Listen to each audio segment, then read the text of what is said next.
রব্বুল আলামিন বলেন, ওয়া ইযা সাআলাকা ইবাদি আন্নী ফাইন্নী করিব উজিবু দাওয়াতাদ দাঈ ইযা দাআন ফালইস্তাজিবু লি ওয়াল ইউমিনু বি লাআল্লাহুম ইয়ারশুদুন।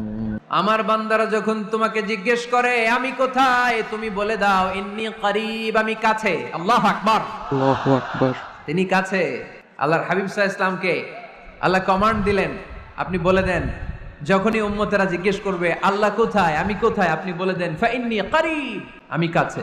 আরেক জায়গায় আল্লাহ ব্যবহার করলেন আকরাব, কাছে না, করিব মানে কাছে, আর আকরাব মানে সবচাইতে কাছে। The closest one, the most closest one, সবচাইতে কাছে। ওয়া নাহনু আকরাবু ইলাইহি মিন হাবলিল ওয়ারিদ। তোমার পেছনে যে স্পাইনাল কর্ড, শির দ্বারা, ব্যাকবোন, মেরুদণ্ড, যেটা আমাদের দেহের একেবারে মাঝখানে, আল্লাহ বলে আমি ওইটারও কাছে। সুবহানাল্লাহ। কোন কোন মুফাসসিরিন ইকরাম বলেন আমাদের যে খাদ্যনালী আর শ্বাসনালী, এটা আমার ঘাড়ের যত কাছে, আমার আল্লাহ আমার তার চাইতেও বেশি কাছে। সুবহানাল্লাহ।